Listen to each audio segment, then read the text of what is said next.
पांडवांचा मृत्यू कशा प्रकारे झाला? महाभारतानुसार पांडवांचा मृत्यू एका मोठ्या प्रवासादरम्यान झाला, ज्याला महाप्रस्थान असे म्हणतात. युद्धानंतर 36 वर्ष राज्य केल्यानंतर त्यांनी राज्य सोडून स्वर्गाकडे जाण्यासाठी हिमालय पर्वताकडे प्रयाण केले. श्रीकृष्णाचा देहत्याग झाल्यानंतर आणि द्वारकेचा नाश झाल्यावर युधिष्ठिराने कलियुगाची सुरुवात झाली हे ओळखले. त्यानंतर पांडवांनी आणि द्रौपदीने राज्याचा त्याग करून परीक्षितला हस्तिनापूरचा राजा बनवले आणि स्वर्गाकडे जाण्यासाठी महाप्रस्थान सुरू केले. या प्रवासात त्यांच्यासोबत एक कुत्रा देखील होता. एकामागून एक देहत्याग. हिमालयाच्या कठीण मार्गावरून चालत असताना त्यांच्यातील प्रत्येकाच्या लहान मोठ्या दोषांमुळे ते एकामागून एक खाली पडू लागले आणि त्यांचा देहत्याग झाला. द्रौपदी ती सर्वात आधी खाली पडली. भीमाने युधिष्ठिरला याचे कारण विचारले असता युधिष्ठिर म्हणाला की द्रौपदीचे 5 पती असले तरी तिचे प्रेम अर्जुनावर इतरांपेक्षा अधिक होते. हा तिच्यातील दोष होता.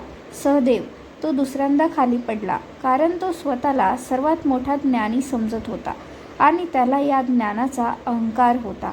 नकुल तो तिसऱ्यांदा खाली पडला कारण त्याला आपल्या सौंदर्याचा अभिमान होता.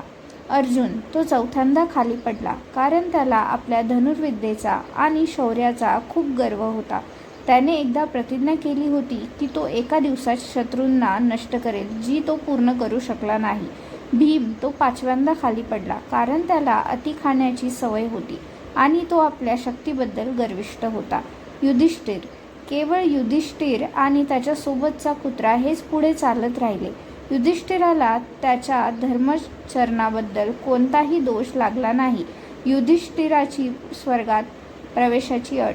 युधिष्ठिर जेव्हा स्वर्गलोकाच्या दारात पोहोचला तेव्हा देवराज इंद्राने त्याला सांगितले की तो स्वर्गात प्रवेश करू शकतो, पण त्यासाठी त्याला कुत्र्याला सोडून यावे लागेल. युधिष्ठिराने आपल्या निष्ठावान साथीदाराला सोडण्यास स्पष्ट नकार दिला आणि सांगितले की धर्माचरणाने आलेल्या व्यक्तीचा त्याग करणे हे पाप आहे. युधिष्ठिराची ही धर्मनिष्ठा पाहून त्या कुत्र्याने आपले खरे रूप प्रकट केले. तो दुसरा तिसरा कोणी नसून धर्मराज यम होता.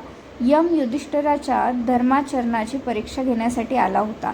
अखेरीस युधिष्ठिर आपल्या देहासह स्वर्गात पोहोचणारा एकमेव मनुष्य ठरला. उर्वरित 4 पांडवांनी आणि द्रौपदीने देहत्यागानंतर स्वर्गात स्थान प्राप्त केले.